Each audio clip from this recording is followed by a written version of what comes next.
welcome back to another episode of the Chronicles of Al Figures. And I realized that last episode number 19, I think this is number 20, basically added to 250 episodes, the first 231 being the Figures in Action. Switched it up for the last 20. And so now this is episode number 251. So I missed the opportunity to kind of celebrate that. So celebrating now. Woohoo! Go me. But yeah, it's. I was looking at that. I was like, man, 250 episodes. That doesn't even include all the tutorials and a bunch of other little videos that I've done over the years. So we're back, and I am still preparing for Boston Toy Con. As you guys have seen, I now have 5 completed pieces, and I'm now working on the shadow boxes. So those be 6. This will be 6 and 7, with the bakery being number 8. So started off this morning and wanted to show you guys kind of my idea here. And so yeah, so what I want to do is I want to kind of create this diorama piece inside of a 3D shadow box, but also give it enough space that you can put a figure in there. And I think this should be good with the thickness of this, and a figure kind of being in here should work out fine. Kind of the lip of where the glass would be is right in front of his feet, so it should work out. Gonna start working on this second one now. So I think what I'm gonna do is and with this one I'm gonna put like some bricks on the floor, kind of like if they fell out, and also add like a little floor diorama piece, so it'll have this piece and that piece, and then I'm gonna paint this border and some bright colors. So I may do like a lime green and a electric blue or something like that. With this one, what I think I want to do is I want to put like an electricity box here, or maybe here, so that you can put the figure kind of on that side, and then just do the cracks. It's going to be the same theme, but just kind of do the cracks on this side and not so much on this side where the electricity box is going to be. I also thought it may be a good idea to, I 3D printed this Sonar Daredevil. If you read the comics, if you're familiar, he's a blind superhero, so a lot of his senses, or all his senses, are heightened because he doesn't have his sight. And so this is how they depict him sensing danger, or kind of reading the situation, almost like Spidey senses in a way. So what I did is I 3D printed 3 of them. I want to do 2 more, and I want to paint them. So I only have gray, so I didn't print them red. But I do like this is airbrush paint, so I love the kind of the brightness of this, the glossiness to it. So I'm glad I don't have red, because then now I have to kind of paint it in red. Or that I don't have red filament, so now I have to just paint it in red. And I think it'd be a good idea, maybe $5 a piece or something like that. It's always cool when people visit the table when you're at a con, so if you can just grab something for $5, I mean, why not? It's pretty cool. These are pretty durable. They have the little part you put on the neck, and they also have the levels of where, you have 4 kind of different levels you can set it at, and I think it looks pretty decent. The other thing that I'm thinking about doing, and I've started to research this a little bit, is creating perhaps 5 diorama startup packs.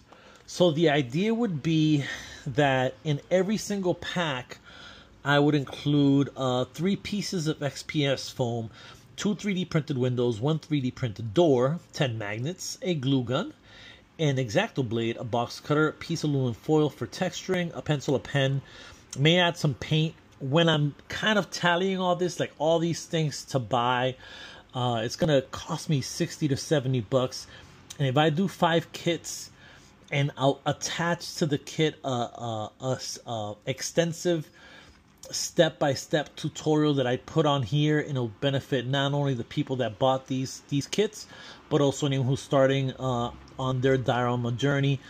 as I'll go step by step using all of this to kind of create, you know, your own diorama. So I'm thinking about it. I'm gonna give it some more thought, and that's where I'm at with it. So I, you know, just trying to get a little creative in terms of the table. My table, I have a Boston Boston Toy Con, and that's where I'm at now. So hopefully in the next clip we'll be finished with this one so you guys can see it, and then I'll start painting them and continuing on that trek.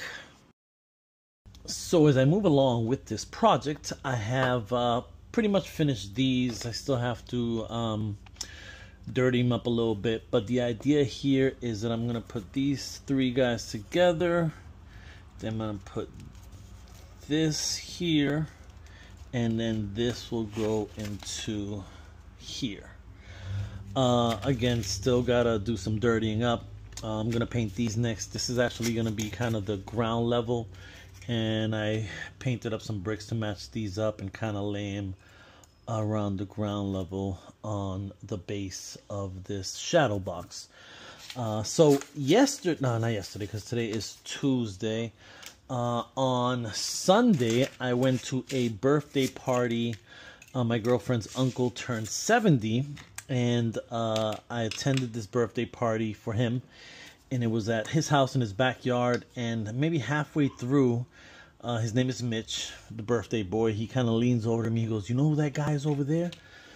Because he knows I'm into G.I. Joe. He knows that I'm a fan. So he goes, "That guy over there is Ron Rudat." And I look up and I see Ron Rudat just sitting there.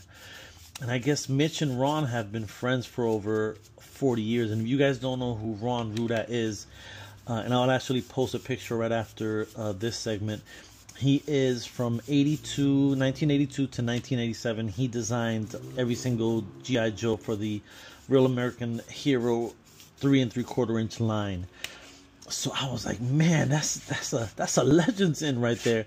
So I go over to Ron and I let him know that I'm a big fan of his work, and let him know that, you know, he was impactful to me in terms of not only my youth, but to this day, because I love action figures. And it all started with the G.I. Joe 3 3/4 inch line. And 84, 85 is when I started collecting. Had some of my best Christmases ever, and to this day it is the number one line that I collect these days is the G.I. Joe Classified line. So it was really cool to talk to him. And even more interesting is he was telling me that he's going to be at a con in Somerville in October. And I'm like, dude, so am I. This is part of the projects that I'm creating for that con. So I told him that I'd go over. I'm going to see if I can print that picture of us and have him sign it. I go over and say hello to him and his wife, Ginny, who I met there as well. I had actually met her at a con before. Ron wasn't at that table when I went to Ron's table, but spoke to Ginny. And little did I know that Michelle's family has been friends with Ron's family for all these years. So it was a pretty cool time.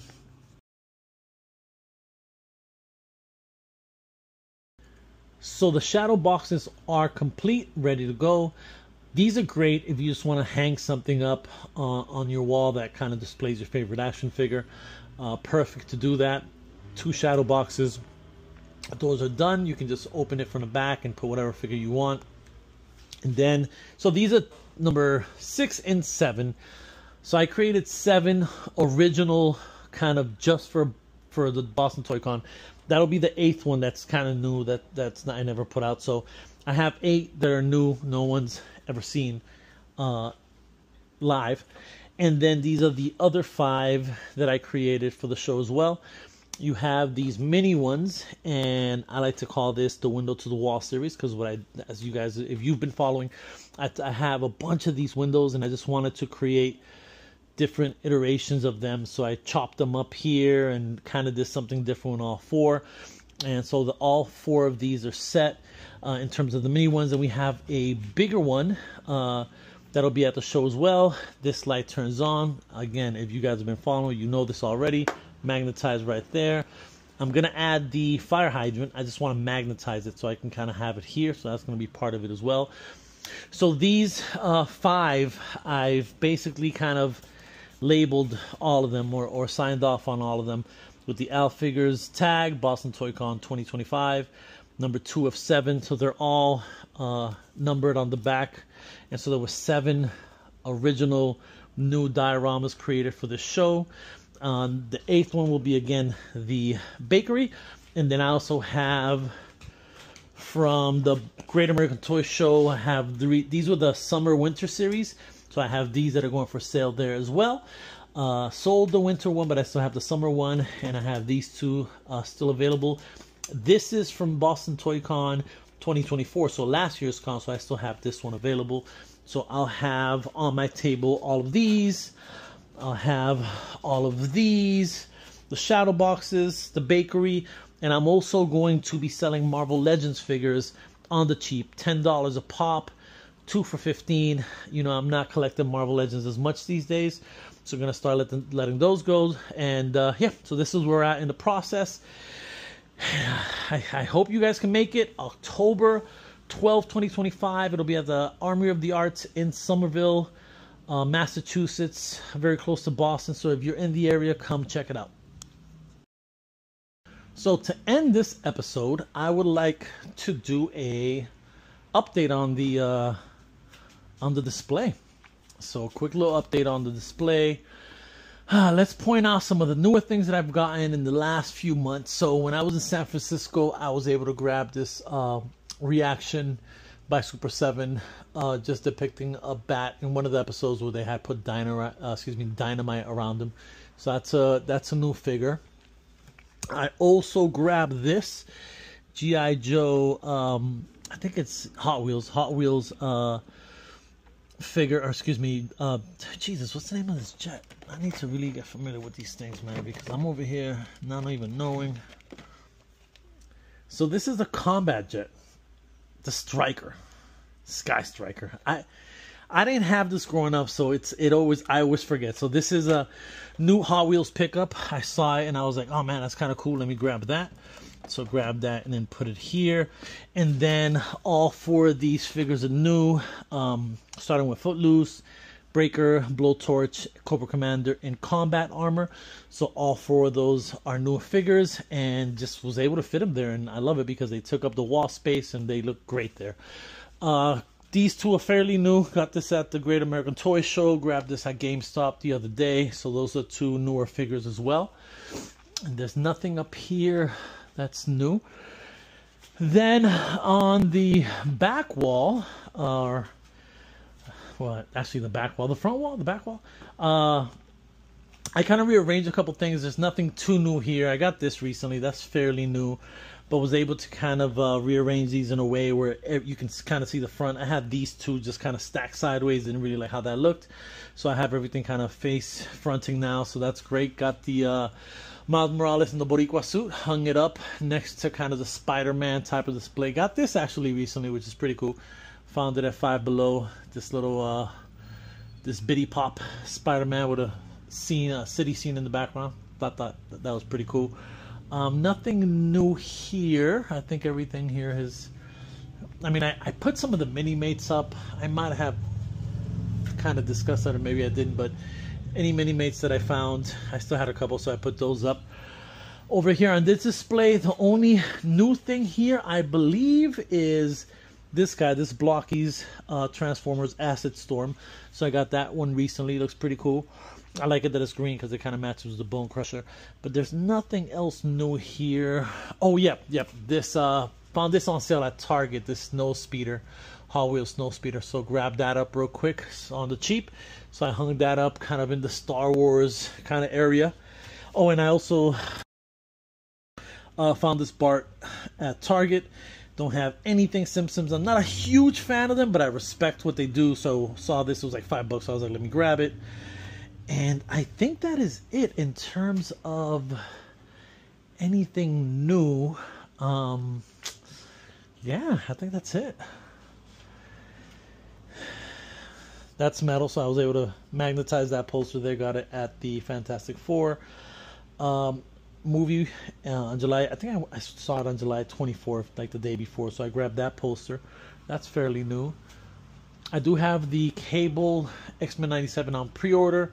Should arrive any day now. When I get it, I'm going to put it here, or I'm going to put this there and then put it there, but kind of in line with the Cable kind of theme going on. X-Force, X-Men. But yeah, but I think that's it. Did I put anything? No, this is... I brought out Kingpin. It's not a new figure, but I had it kind of stored away. Got crushed a little bit. So I brought it out and hung it up. That's a fairly new figure, Marvel's Beyonder. I was always a fan of his during the Secret Wars miniseries. And I think that's it. And that is the room update. I am still collecting sneakers, and I think the last time I did something like this, there were no sneakers on this shelf. So it's climbed up all the way to the top. Oh man, I need to chill. I love sneakers, man. I don't know what to say. I love them. And if I find them on sale, 40-50% off, I'm all over them. So that's looking nice and healthy. And there's a bunch that I haven't worn yet, and I'll put away for another day. Sometimes we call it putting them on ice. And sometimes it takes years to kind of bring those out. So yeah, so starting to pack up for Boston Toy Con. And that's where I'm at. Got to print a couple more things for the con. Then in that closet, I have to pull out the Marvel Legends that are way in the back. So I got to move all those sneakers to pull out the Marvel Legends figures, which I'm okay with. I'll do it the week before the con. All right, y'all. Until the next one, I'm out. Peace. We are at... What's it called again? BF Clyde's. BF? BF. BF Clyde's. It's America's oldest cider mill. And here it is. Established in 1881. Our forefathers worked these mills. And this is what it looks like in here. This is great, man. This is amazing. So this is in Connecticut, I believe, right? Yes. Connecticut. And they have clothes for cleaning. You should just go up and look inside. You can see the actual. Well, I want what's happening here. Is the bottom level? Let me see. Oh, okay, the tasting. Okay, there's another angle of what this looks like. Oh, this is. Oh man, this is so cool.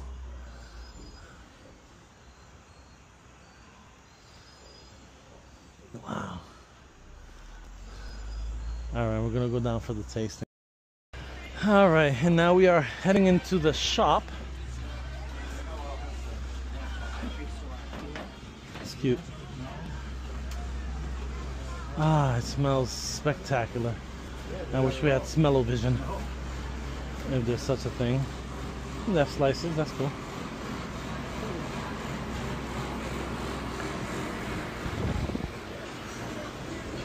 Oh, you know I'm gonna grab a couple of Clyde stickers. So it's all right. So they have oh, look at the donuts. Definitely gonna grab a donut. But they have a whole shop here. Unfortunately, I don't have my glasses, so I can't read, for example, what this is. But I can read what this is. Apple butter. And they make all of this here, which is great. Excuse me. Yeah. Oh, they have some sea salt chips.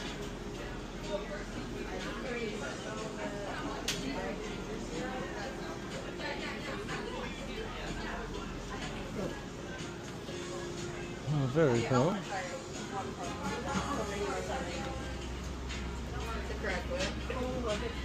I like that they have it set up like a maze. Peach salsa. So this is their little shop where a lot of their products are for sale. Again, products that are made exclusively here at BF Clyde's, which is kind of cool. Yeah, I love mom and pop shops just because they have that feel of, it's not corporate, you know, it's just them, and that's pretty cool, you know. So if my daughter Loon was here, she would have hopped on one of these so quick. Okay, so I think we're gonna order something here, so I'm signing off. So you may not be able to see it, but the sign is right there, the BF Clyde sign. I grabbed a couple of stickers, one from Michelle, one from me. We got some apple cider donuts. And we're gonna go get a slushie that's loaded with alcohol. Oh yeah. We're here on a Monday, which is great because I can't even imagine Saturday and Sunday how crazy this gets. I mean, this is a family type of environment, so you bring your kids, you bring the grandmas that has been chilling in the basement for months, bring her out, shake that crust off, and just feed her some donuts, put her back in the basement. So yeah, that's up next is the slushies. So we're here to get a hard cider slushie. Oh, okay, there's choices. Nice. Have you tried the hard ciders and the wine? Not yet. We did the hard ciders, just not the wine. Oh, Grandpa has a blackberry potion. So you would probably, would you like the blackout? That's a little smoother. Yeah, that's the one we had. We like that one. That's a good one to put in gray. Whatever hard cider did you Get the cherry, the From lion, Osa, apple cider champagne. blackout, Blackout's very good. Blackout is popular. and then we had the one that had the blackberry or something in it. And they got the free wine tastings over there. Where'd they go? Yeah. Should we do wine tastings before the slushie? Buzzberry, yeah, that was the one. Yep. You want to do the wine tasting? Yeah, before we get the slushie. Start that going, you know. Right there. And this is another one of their shops. Those are dope.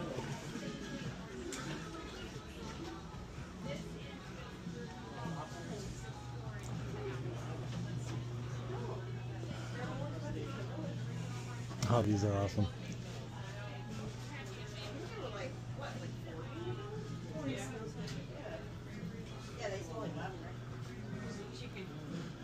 I love Halloween. I was thinking about handing out warmies for everybody for Christmas this year. Oh. Excuse me. They got Oh, another this is so one. cool. They got a traveling bag. Oh my gosh, they have puzzles.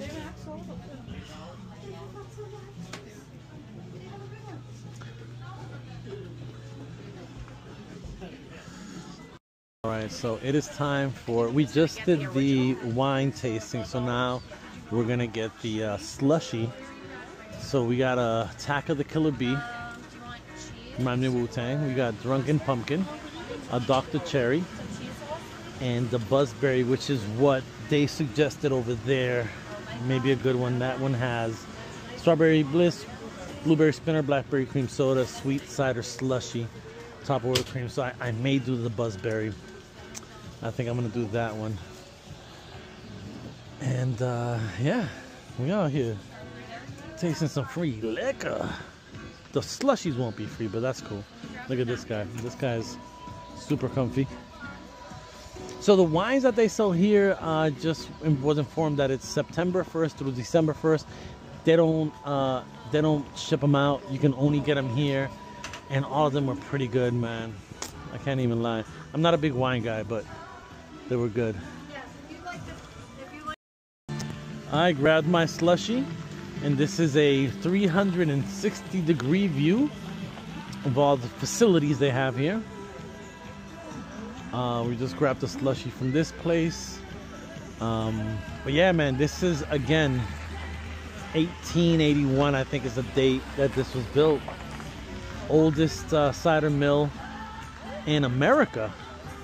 And that's one of the things I love about New England, man. New England, again, they settled here first, so then they ventured to Middle America and out west.